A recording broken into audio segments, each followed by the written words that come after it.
back to my channel. We are talking all about blush today. I have been working so hard on this video trying to find the perfect blushes that I feel are the best for women of color. The first thing I want to talk about is, first of all, blush brush.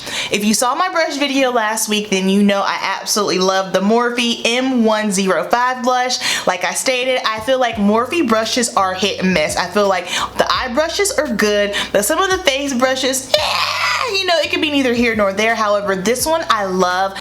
So this brush has not done me wrong yet. I haven't experienced any shedding. I've washed it numerous times and I love the way that it applies to blush. So the next thing is, how do we apply blush? I feel like a lot of people really struggle. They're not sure how to or where to. Keep in mind that everybody's face structure is different. However, this is what I have found to work across the board whenever I'm telling someone how to apply blush. The first thing you want to do is make sure you're not applying your blush too low, because if you're applying your blush too low, essentially it's going to drag your face down and make your face look droopy. So you don't want to bring it too low. So I don't have on any blush right now. I already have on my foundation, contour, all that jazz. So we're going to go ahead and start off with my favorite blush, which is the Wet n Wild. Y'all know, if you've been following me for a long time, this is my favorite blush of all time. This is the most perfect blush, especially if you are a woman of color, because I feel like most women of color for some reason are afraid of blush. The secret is blush pulls it all together. This one is perfect because it gives you just the right amount of color and it's a neutral tone. I can wear this blush with any look and it looks good. So first thing I'm going to do is take my brush here and we're just going to dip it in. I'm going to pull you guys in just a touch. Alright, so if you're not sure where to put your blush at, again, I know this can vary for face shapes, but just as a guide, what you can do is take your two fingers, put it on the corner of your lips.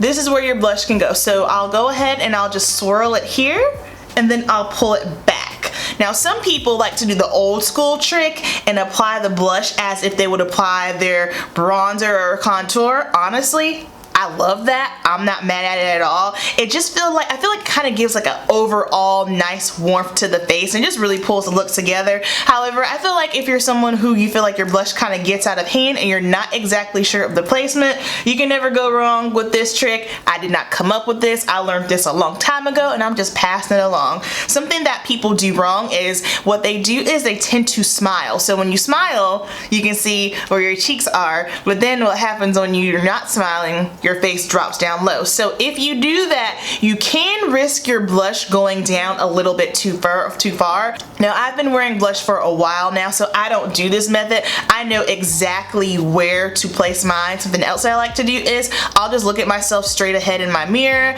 and I just go ahead and put it right here on the cheek and then I'll just start to feather it back. Isn't that pretty? Now looking, can you guys tell a difference in this side of my face versus the side that has the blush on? I feel like this just automatically brought the look together. So we're gonna go ahead and go on the other side. Again, looking straight ahead, right here, right on the tops of my cheeks, right on the apples. Then I'm just gonna go ahead and feather it back.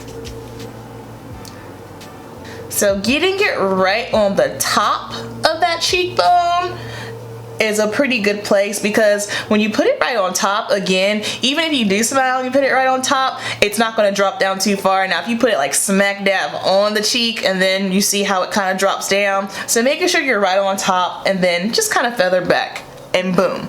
Now what happens if maybe you got a little bit too happy with the blush and you feel like you have too much? Take your brush that you use to put on your powder brush, translucent, and just start to sweep over it, and this will just kind of dull it down and blend it out some more. Alright, so now we have our blush on. I'm just going to throw on a little bit of the Laura Mercier Glow Powder.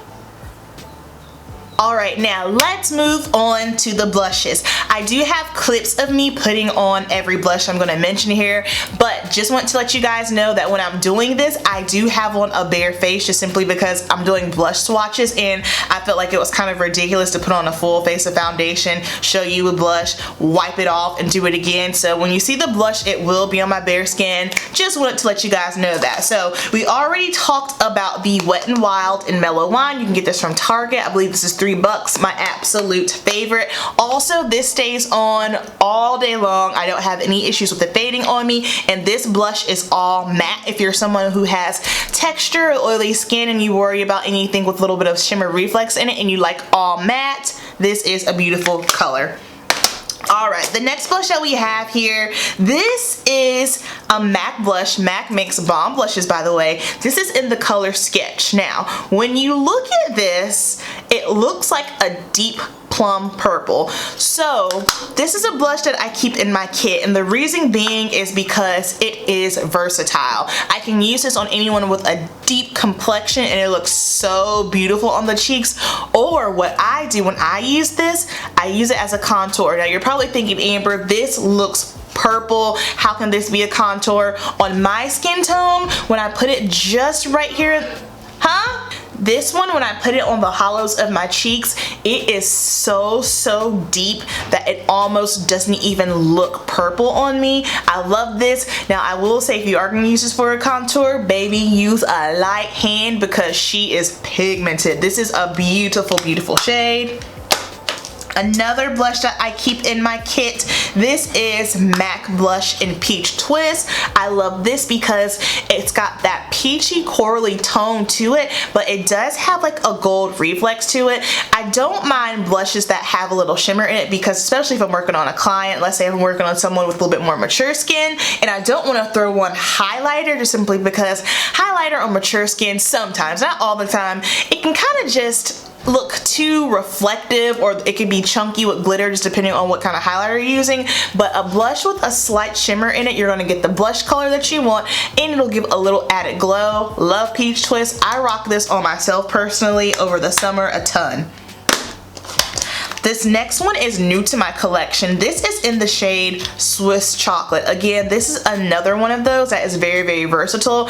I actually use this one on myself just to bring some dimension. I wouldn't call it like a 100% contour because I don't know, I'm just kind of funny about the word contour, but I use this to bring dimension. You're probably thinking the same thing. Again, Amber, this has a little bit of a cooler mauve-y undertone, and it does. But when I don't want to have just like a strong, like I have today, like a strong contour, and I just want to have something just a little bit just to bring some color to my face and bring some dimension, I will use this. I'll use this on the hollows of my cheeks if I want to add dimension, and I also love this as a blush. It's a beautiful neutral tone blush, perfect for women of color.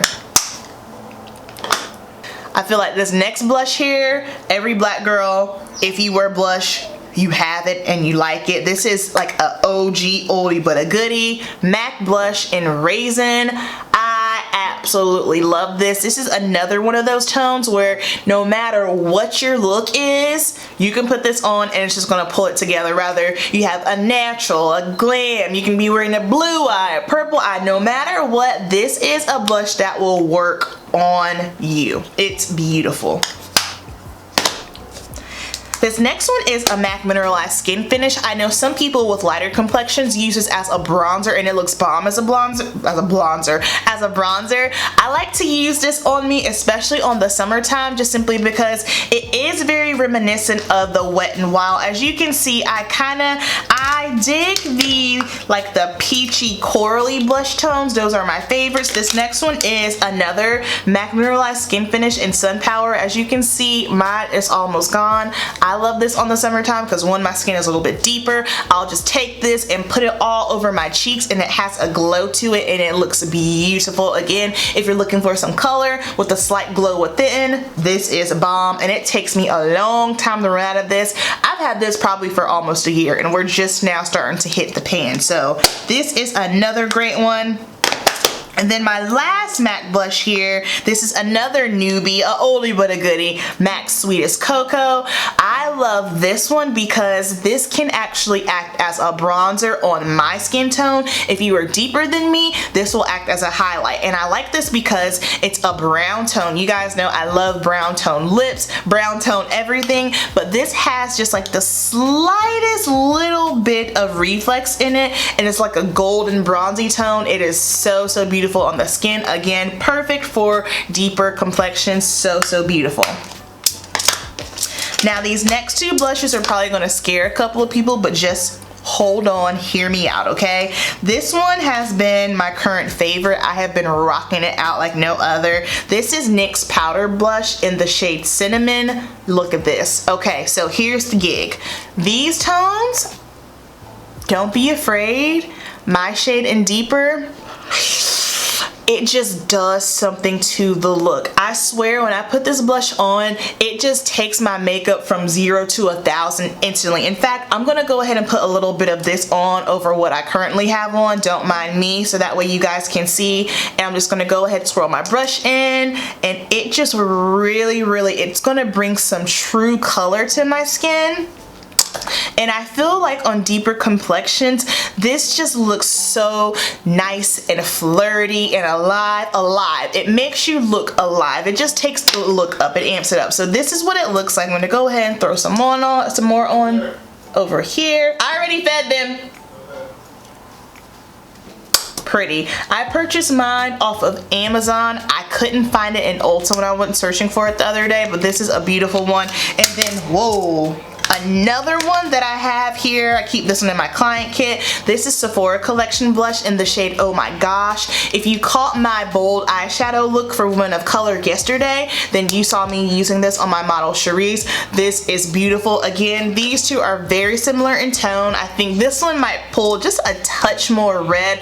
Again, it's all going to depend on your skin tone. I absolutely love this color. Some other good ones that I don't have, I feel like everyone knows. I had it, but I think I gave it away to my best friend. The Milani blush in Coral Cove. Again, that one is in another like a rosy tone, and then the Berry Amore.